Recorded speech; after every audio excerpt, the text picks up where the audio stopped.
Welcome back to the Politics with Paul podcast, your home for nonpartisan discussion of political science and civics. I'm your host, Paul Rader. Today, we're going to talk about whether the Federalist Papers hold up to today's politics. Core reading material for politics and political science includes a collection of 85 papers called the Federalist Papers, written to promote and support the ratification of the U.S. Constitution in 1787. The Federalists supported replacing the heavily flawed Articles of Confederation completely with this Constitution, which was technically done illegally according to the law of the Articles, but I digress on that point. The Federalist Papers laid out all the reasons why the Constitution was crafted the way it was and why it was necessary for that time. And John Jay wrote a handful of them. James Madison wrote a significant number of them, and Alexander Hamilton wrote the most.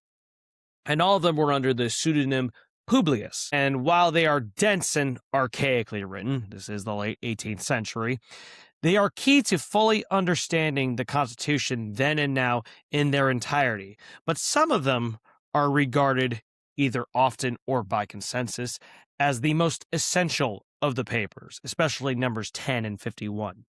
And although the U.S. Constitution hasn't quite been around for 250 years, there is no better time than this semi-quincentennial to revisit these vital documents, and whether the arguments still hold up today, and whether we follow the principles in them. So, which Federalist Papers are we looking at? 85 papers is way too much to cover in one episode, and you could probably, if you really tried, to make an episode for every single paper. Of course, we're not going to do that. But we're going to look at 6 of the seminal, most often studied papers. Number 10, on the dangers of factions and how to counteract them. Number 39, defines the system of government of the U.S. Constitution and explains the concept of federalism, although it doesn't actually use that word. Number 51, why checks and balances and the separation of powers is necessary to protect liberty. Number 70, the need for an energetic and singular executive. Number 78, necessity of an independent judiciary with lifetime terms. And number 84, which argues that a Bill of Rights isn't needed? Stick around for that one. But let's first get to Federalist Paper number 10, about the dangers of factions and how to counteract them. And this is probably the most well-regarded of the Federalist Papers. If you ask somebody to distill the core of the U.S. Constitution and all the papers written in favor of it, they'd probably pick number 10 to be the ultimate figurehead for that, if you will. It was written by James Madison, and it argues why the U.S. Constitution system would prevent any one group from accumulating too much power to trample over the other groups.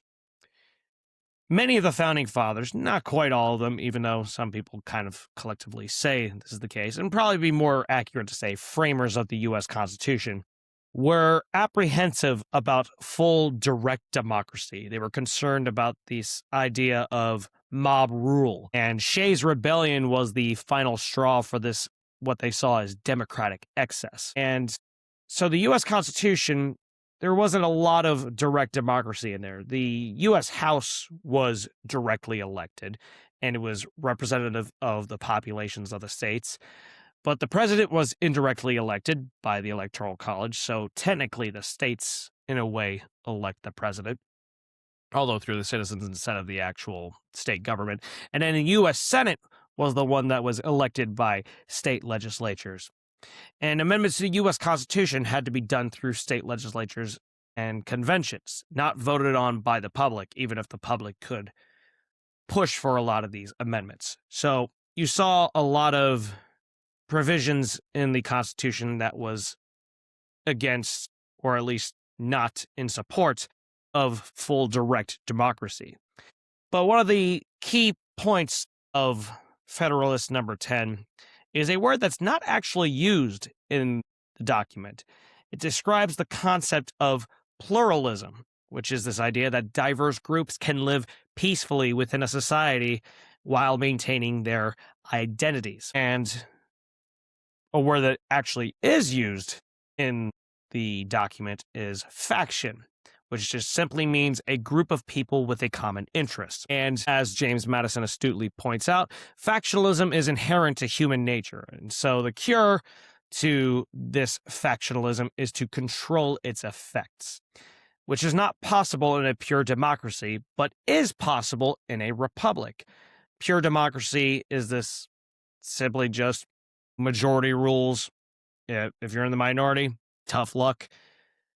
A republic, we elect representatives to represent us. And so instead of these direct decisions on laws, we elect a small body of representatives to vote for laws instead. And so the idea was that this would result in laws in the interest of the community instead of being dictated by factions' self-interest. Factions would, to some extent, have to work together to elect these people in this government. And it wouldn't just be that these office holders would just be at the beck and call of a particular singular faction. There were multiple factions trying to vie for that representative's attention. And it also argues in this paper that a large republic is better than a small one for these purposes, because in a large republic, more people equals more factions, which equals fewer chances for a majority to take over the others. So it's protecting minority rights. And you have to remember back then, the United States, information did not travel far at all, or it took forever to travel far. One of the objections to the Constitution was, well, there's no way that this kind of thing can work because this country is just too big, it's too vast. You can't have an effective system, or you can't have a system of government like this where the federal government is much more active in what the states are doing. You have to let the states do mostly their own thing like they were doing under the Articles of Confederation, because things are so vast and information and travel just takes forever. So does Federalist number 10 and its arguments still hold up in today's political climate? I think you see clearly that the need for pluralism is as necessary as ever, because you can't just have one singular group run roughshod over everybody else. And we are a melting pot for all sorts of cultures and political views and religious creeds and so on. And although official political parties weren't around when the Federalist Papers were written, they didn't arrive much longer after the Federalist Papers and the U.S. Constitution was ratified, but the parties are a clear example of factionalism themselves. And when one of them gains too much power, it tries to silence opposition and undo all the opposite parties' policies. But the parties themselves are also a collection of factions competing for influence on the overall party. You see a tug of war between them a lot of times. You see it a little bit more with the Democratic Party, because the Democratic Party is a lot more coalition-based than Republicans are, but they both still have coalitions where multiple factions are vying for influence over those parties. You see far left and center left competing in the Democratic Party, far right and center right competing for influence in the Republican Party. And even that is a little bit reductionist, because there's all sorts of shades within those groups. And some people would argue today that we are in a hyper-pluralist system, not just pluralist. So hyper-pluralism is this theory that there are too many interest groups that are competing for influence. Like, yeah, we have a lot of groups and no single one of them is going to overtake all the others, but there's too many of them competing. There's too many that have cleared the barrier to entry. And so it leads to gridlock and contradictory and fragmented policies. And judicial overload is there's more interests that take their cases to court. And people who argue that we're in a hyper-pluralist society also argue that as society and policies have become ever more complex, the number of different interests has also increased. All these political issues that did not exist back in the days of the Founding Fathers, now they are here. Artificial intelligence is one of the latest ones to fit that bill. And in a sense, It's actually arguing that the minority has become tyrannical and how it is bogging down government just to get its way. It's that idea of that vocal minority that's having an outsized influence. And you even look at how people vote. Most of the people that are voting, or at least there's a high correlation between people who are much more partisan and ideological than people who are less so beholden to parties and ideologies, even though there is a sizable number of people who don't affiliate with a party, or they do affiliate with Republicans or Democrats, but they don't care about it as much, or they just don't think in ideological terms. A lot of voters do not think in ideological terms. But this vocal minority, the ones who are the most active in politics, even though they're not that many, they are having an outsized influence on politics. So in a way there, it's the minority dictating the policies for everybody else. And if elected officials do respond mostly to the most well-funded and most organized groups that there are, still, even they do not win every time. And more people are aware of the influence of money in politics. You see just the exorbitant amounts of money spent on the biggest, most influential elections in the country. And yet, in a lot of cases, the system of pluralism still works pretty well. Although many places in the U.S. have started trending towards one-party rule, or they've been doing that for quite a long time, you can still find competitive races at the federal and state levels.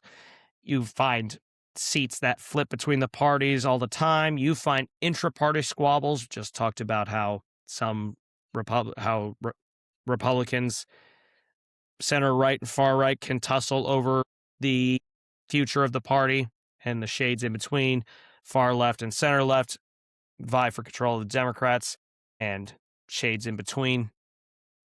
Although you see it less in the Republican Party currently, because for the most part, if you're not a supporter of Donald Trump, you're kind of an outcast. But it was a lot more of that intra-party squabbling in the lead up to 2016, the 2016 election, before Donald Trump became the nominee for that party. So right now you are seeing more of those intra-party squabbles within the Democratic Party. But when the Democratic Party takes power, you'll see a lot less of that, and Republicans will start to have more infighting. It's kind of the way it works when power shifts back and forth. So you still see a lot of pluralism at work, and there are still a lot of factions that aren't necessarily the most well-known that could still have an influence and still have their interests heard and become reality. So that does it for Federalist number 10. Let's go on to Federalist number 39, which talks about the blend of federal and state power. And this one was written by James Madison. It lays out the concept of federalism. Again, federalism is not actually said specifically in this paper, but that's what the term is for what James Madison is talking about. And the big thing is this separate spheres of influence and power between the federal and state governments. Federal government has its responsibilities. State government has its responsibilities. This is the concept that's called dual federalism, which is sort of like a layer cake. One layer is the federal government. One layer is the state government. They have their own things that they do. And you think back to when the U.S. Constitution was being ratified and was trying to replace the Articles of Confederation. The Articles gave too much power to the states. It made a weak central government. And this was one of the chief reasons the U.S. Constitution was created. It was to reinvigorate this federal government while still preserving some of the powers for the states. And for the anti-federalists, they believed that the U.S. Constitution was going to kneecap state powers to bolster the federal government.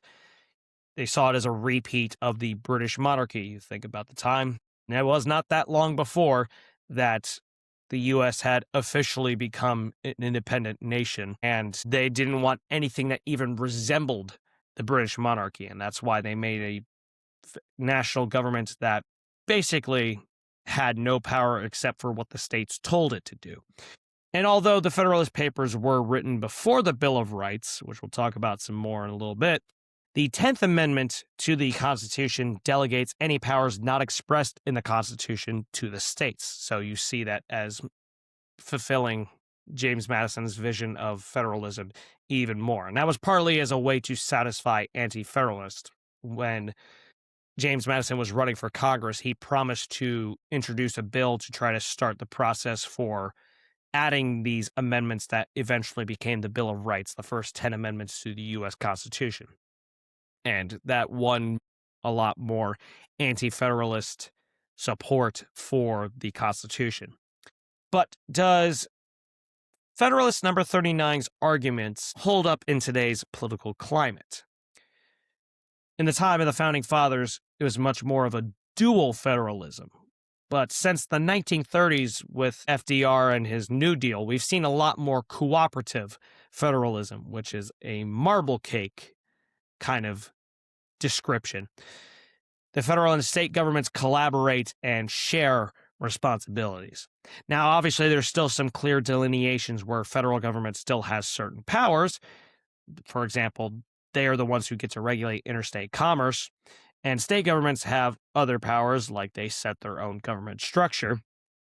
But you still see a lot more where they're cooperating on things like law enforcement, for example, especially law enforcement that crosses state lines or crimes that cross state lines. However, has the federal government taken too much power at the expense of the states now?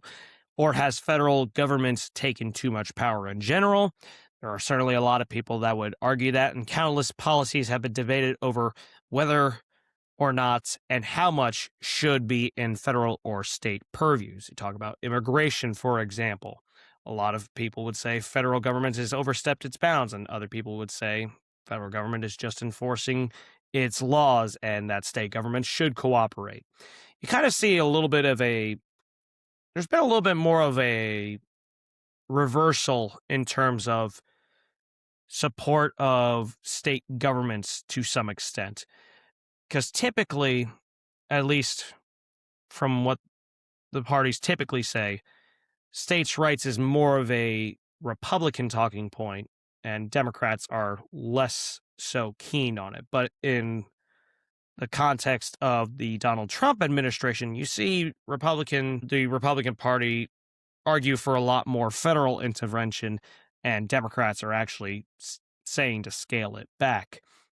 And so some of this debate over whether or not we still have that core sense of federalism is partly due to political party affiliations. But there's too many policies to talk about that could fit that bill. There's so many that people argue whether it's not just what we should do about those policies, but whether it's a federal jurisdiction or a state jurisdiction thing. So it really kind of depends on a case-by-case basis whether you think those individual policies, whether they still uphold the concept of federalism, at least dual federalism, where federal and state have their own separate spheres, since we are in more of a cooperative federalist system. Now let's move on to Federalist number 51, which talks about checks and balances and the separation of powers. This one was written by either James Madison or Alexander Hamilton. There's some debate about that. But it discusses the relationship between the three branches of government and how that protects liberty. The Articles of Confederation, however, had no executive branch. Zero. There was no president. There was no anything.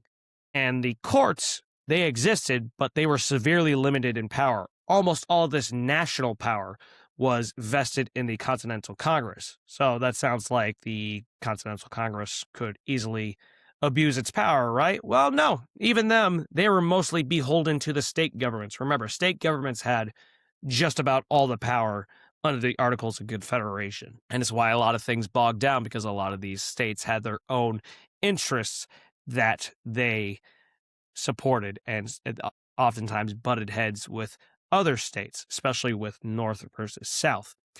The U.S. Constitution, however, created three branches: the executive, which enforces the laws, the legislative, which writes the laws, and the judicial branch, which interprets the laws. And each branch is independent in its own role, depends as little as possible on the other two, because if you had all of these powers vested in the same branch, there's probably going to be an abuse of power. I mean, could you imagine if a president got to rule on whether the laws were constitutional, or if the legislature got to do that, or if judges were the ones who got to enforce their rulings or got to write laws? It's not hard to imagine all the things that could go wrong with that. But in this system, under the U.S. Constitution, if any branch tries to take too much power, the other two will bring it back down by checking said power. And some of these examples that you see at work under the U.S. Constitution is the president appoints federal judges and can pass or veto legislative bills with he can pass it with his ultimate signature, or say, nope, that bill's not happening, and veto it. The legislature confirms these federal judges, so the president appoints them, but the legislature still has to confirm it. And they can also override presidential vetoes if they have 2/3 of each house. And judges can rule laws unconstitutional, and they have lifetime tenure to avoid retribution from the other branches. So does Federalist number 51's arguments still hold up in today's political climate? Well, there are a lot of questions about how much the separation of powers is holding up today, particularly between president and Congress, because many people feel that Congress has ceded a lot of its power to the president, and that it follows the president's beck and call on everything instead of being more independent and a check on his power. And you see that a lot, especially with cases of war, like with LBJ, Lyndon Johnson, and Richard Nixon when it came to Vietnam, George Bush with the war on terror, Barack Obama with drone strikes, Donald Trump with Iran. Now, I'm not saying that the president has or hasn't taken too much power in these scenarios, but a lot of people argue that that is the case, in particular because of the war powers that he has. With how much power does he actually have in declaring war? There's a lot of debate about what the Constitution allows for the president in that regard. So it's not just with war. It's just one of the main things you see where people feel that Congress has given up too much power to the president.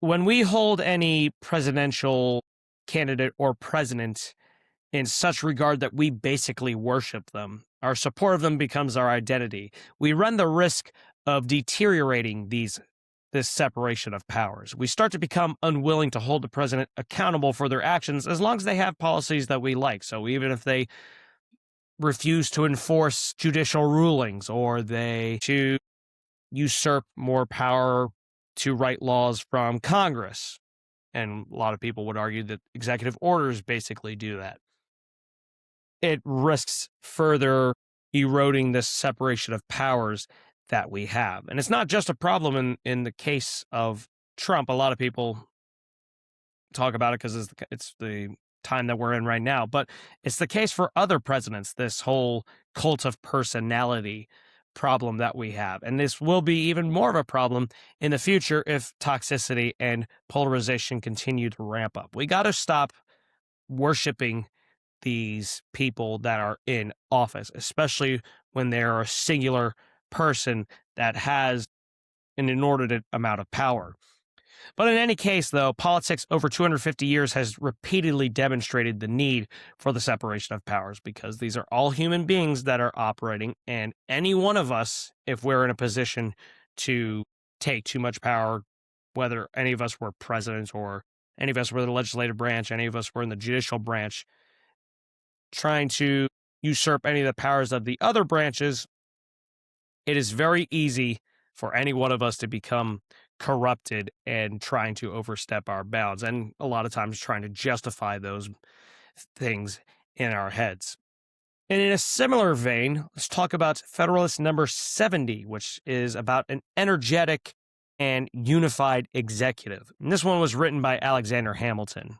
who discussed the need for a singular executive, and especially why it wasn't like the British monarchy. One of the many debates in the Constitutional Convention was whether the executive branch should be one person or three persons, or whether the president should have a council to advise him on all sorts of policy matters.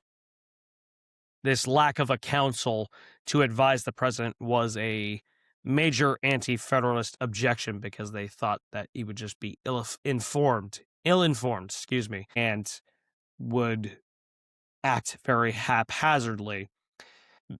And the whole point of the American Revolution was to resist an oppressive government, especially one from far away. It was across an entire ocean. The British monarch George III was this symbol of all that was wrong with this kind of government. And so that was applied to the idea of any single executive. And so that's why the Articles of Confederation had such a, well, not a weak executive. It had no executive to speak of. The head of the Continental Congress was the closest thing to a president, and even that was more of a ceremonial title. But given the many woes and shortcomings due to the Articles of Confederation, the Constitutional Convention eventually settled not only on the need for an executive branch, but a singular leader with robust responsibilities, at least robust compared to what Americans had been experiencing up to that point with the Articles of Confederation. And Hamilton argued that a unitary executive was the most efficient and accountable. And he cited the misconduct and disagreements amongst the Council of Rome as a major factor in the decline of the Roman Empire. So he saw it as, well, if we do the same thing with America, America is basically going to fail before it really gets going. But does Federalist number 70 and its arguments hold up in today's political climate? Well, the chief executive is undoubtedly more powerful, much more powerful than in the time of the Founding Fathers.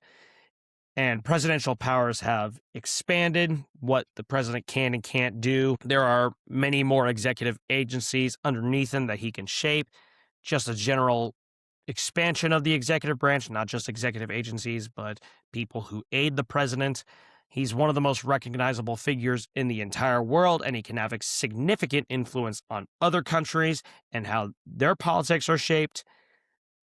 But has this energetic executive worked out in ways that Hamilton didn't foresee? Has it overstepped its bounds and acted like a monarch? Well, you certainly see a lot of people argue that. Usually it's from people who aren't of the same party as the current president. So you see a lot of Democrats say Donald Trump acts like a king. Republicans said Joe Biden and Barack Obama acted like kings. Democrats said George Bush acted like a king. But while it's not a recent phenomenon to have people deride a president they don't like as acting like a monarch, it does call into question this whole idea of whether the president is too energetic. Well, let's look at a couple of the things that Alexander Hamilton said to support a unitary executive. First of all, he argued it was more efficient, which, I mean, that's pretty clear. One person versus a three-person council, or a three-person triumvirate, or having a presidential council tell a president what they should and shouldn't do. It's inevitably going to be more efficient to have one person calling all the shots. Now, you do see a lot more of like basically a counsel to the president these days, and the cabinet can act sort of like a council, but there's no council that's specifically there's no council like the framers of the Constitution and the anti-federalists were thinking of at that point. But efficiency isn't always a good thing when it comes to politics. And an episode I did a while ago was about this tug and pull between whether to have an efficient government or a deliberative government. Efficient will make things happen much more quickly. It'll get things done much more quickly, but will it lead to haphazard policies and things that weren't thought out well at all? And then deliberative democracy will get a lot more information, but will it wait too long to respond to things that need a quick answer? And those have no easy questions. But undoubtedly, the presidency is much more energetic and efficient in a way than it used to be. But one of the interesting things to think about is whether that makes the presidents more accountable, because the idea that not only was for Alexander Hamilton, not only was a single president more efficient, you also knew where to put the blame. If something went wrong, it was that guy. But does it work that way now? In some ways, yes, and in some ways, no. A lot of people just blame the president for things that go wrong, even if it's not something that the president has control over, even if it's not something that the president can indirectly impact. And in the face of crises like some serious economic downturns or other major screw-ups, he does get held responsible by more people. And one of the ways you see that is through the presidential job approval ratings. But partisan affiliation and loyalty to political figures can still lead people to refusing to hold the president accountable at all and just constantly point the finger at someone else instead. Anytime a president in recent memory has entered office and something has gone wrong, they'll just say, well, it was the other guy, or, well, it's this Congress that's roadblocking me. And you see that kind of thing all the time. So I don't know if it necessarily makes a president more accountable. It depends on what Alexander Hamilton meant by a more accountable executive. But I guess you could also say that 2020 was a time where president was held accountable. And any time that a president runs for re-election and doesn't win, it's demonstrating how much accountability there is in a singular president. So you can argue both ways in that regard. But there is a need for, to some extent, an energetic executive, a robust executive, because there are a lot of things that the president has to respond to in a lot more complex situations. And there's no turning back now on how much power the president has now.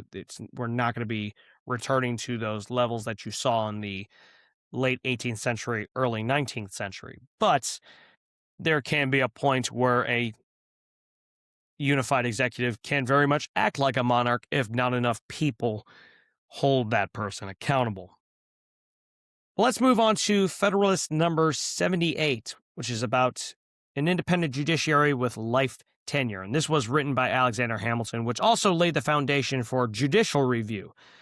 Chief Justice John Marshall was the one who affirmed judicial review in the Marbury versus Madison case in 1803, and he's oftentimes given the credit for affirming judicial review, which he should get to some extent.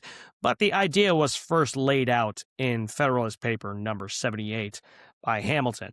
So it's looking at judicial review, why it's necessary, and why an independent judiciary with life tenure was actually necessary to protect the Constitution. And in the paper, Alexander Hamilton argued that the judiciary is naturally the weakest of the three branches.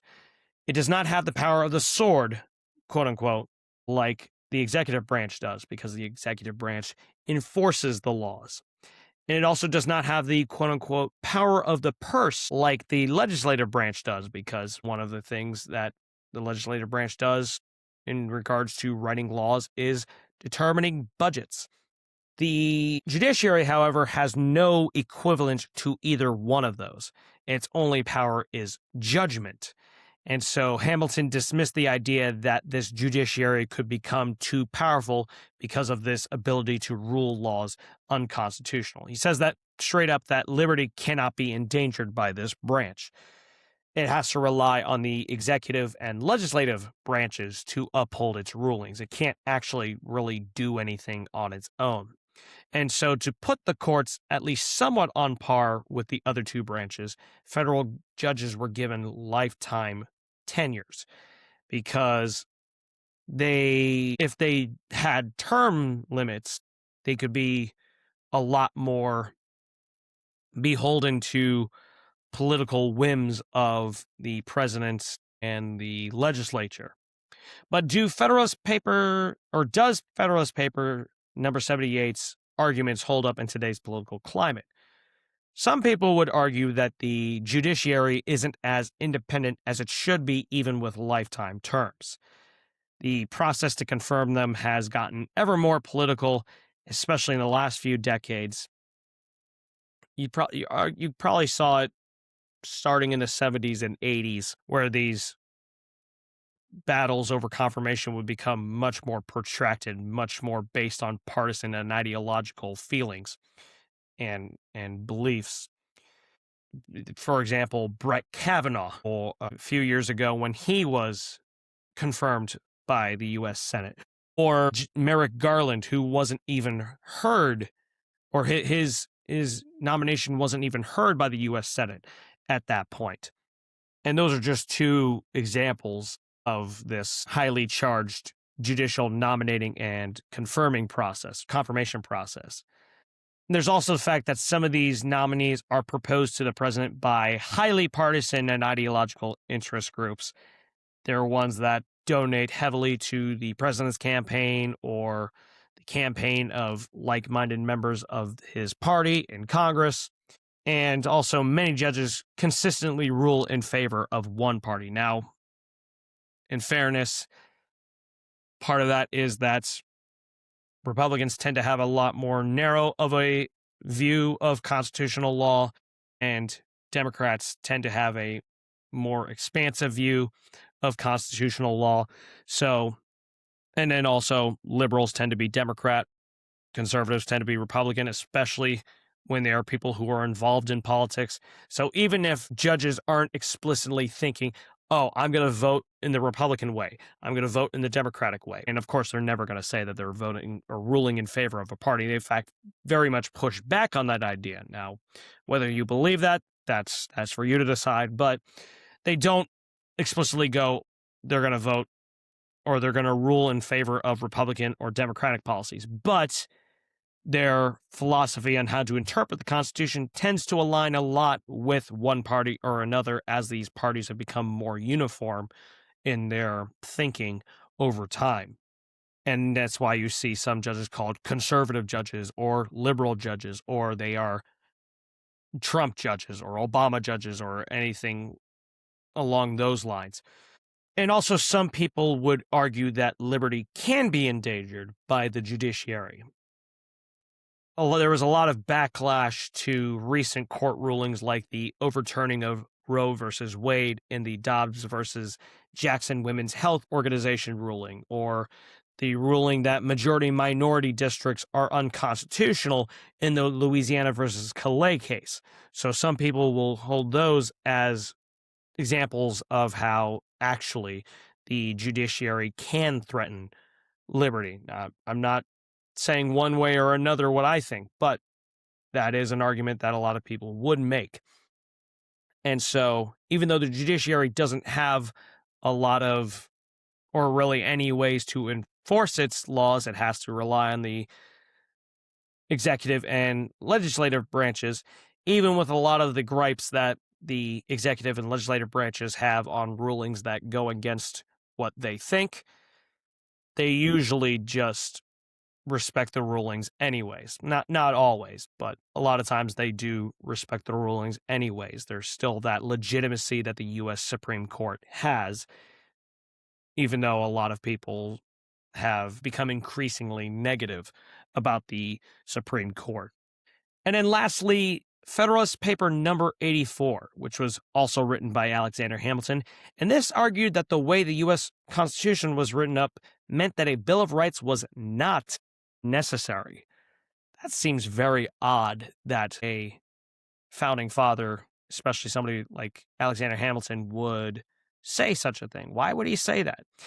Well, he felt that the Constitution already explicitly enumerated and protected the rights of the people. And it was right in the preamble. He showcases that the preamble says, "We, the people of the United States, in order to form a more perfect union, establish justice, ensure domestic tranquility, provide for the common defense, promote the general welfare, and secure the blessings of liberty to ourselves and our posterity, do ordain and establish this Constitution for the United States of America." Well, I guess it's right in there. It says, "We, the people of the United States, secure the blessings of liberty." So really for him, the U.S. Constitution was the Bill of Rights. You didn't need to tack on something else. But not only did Hamilton oppose a Bill of Rights being added to the U.S. Constitution, he actually thought that making one would be dangerous. He said it would, quote, would contain various exceptions to powers which are not granted, end quote, and allow people to, quote, claim more than were granted, end quote. So he's basically saying that it's a slippery slope to saying, oh, well, what powers do we also, or what rights do we give here? And, oh, well, if this right is included, then what does that say about the power that the government has in this setting? And also, he argued that it would give politicians a plausible excuse to claim power to supposedly uphold rights and say, oh, you see, I'm doing this to actually uphold the freedom of speech, for example. Now, does Federalist Paper number 84's arguments hold up in today's political climate? Well, the lack of a need for a Bill of Rights is obviously a moot point because only 2 years later, the Bill of Rights was ratified and added to the U.S. Constitution.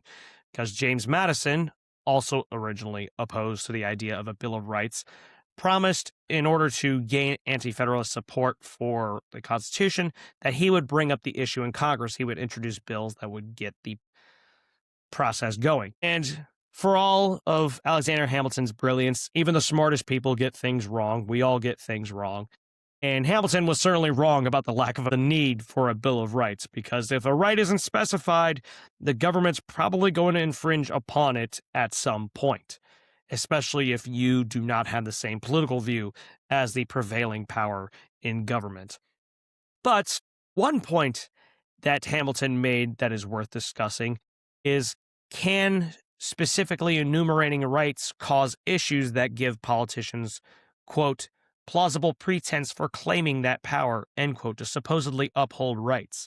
Because you have a litany of Supreme Court cases that have dealt with how to interpret various Bill of Rights provisions, especially the freedom of speech. And both parties have often claimed that they're upholding the freedom of speech, of press, and so on, when they're not respecting it for, quote unquote, the other side, if they're not outright trying to restrict said freedoms.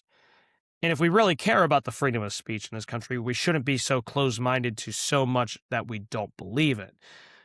But there are so many ways that politicians paint themselves as some sort of heroes because really they're championing the rights of whatever particular group they support, but yet they do not extend that same helping hand to groups that don't support that politician.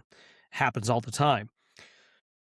And there's also the fact of the 10th Amendment to the U.S. Constitution, which says that any rights not expressly given to the U.S. Constitution are given to in the U.S. Constitution, any provisions that are not in the U.S. Constitution and expressly given to the federal government belong to the states. Well, what are those powers? That's been a debate for over 2 centuries now. What powers fall into the purview of the federal government, which ones fall into the purview of the state government, and we still have those today. So Hamilton obviously got the idea wrong about whether we needed a Bill of Rights. We certainly needed one, even though he didn't think we did, and he thought that it was actually the wrong move to add one. But he may have had a point about how when you do enumerate these rights, then you have to then say all these various exceptions to the rule with freedom of speech. You talk about shouting fire in a crowded theater or certain forms of speech during wartime. Burning the U.S. flag can be considered protected speech. All sorts of exceptions that have had to have been made over time or clarifications made over time. And there's going to have to be more that are made in the future. So, looking back at those 6 Federalist Papers, should we say that we have lost our way from Federalist Paper philosophy? Because these papers still have many applicable lessons for us today, not just about how to structure a government, but how human nature operates in these environments. And many of these underlying lessons and basic concepts are still around today. But just like anything else that's ever been written, they have flaws in logic and things they couldn't predict. Government has had to change over time, regardless of how we feel about those things, regardless of how we feel about interpreting the U.S. Constitution. Lots of things have changed over time, and even originalists have changed. A lot of them have changed to some extent with the times. So I guess it depends on how you see it as straying away from its philosophy, because a lot of those core concepts like separation of powers still exist. Are they sort of fraying at the strings? Some people would argue yes. But in any case, these Federalist Papers still hold a lot of incredibly valuable lessons today, and we should be careful that we don't run the risk of forgetting these core tenets, regardless of our political views. And I think part of it is because of them being in such inaccessible prose, because they are very much written like late 18th century old white men would write.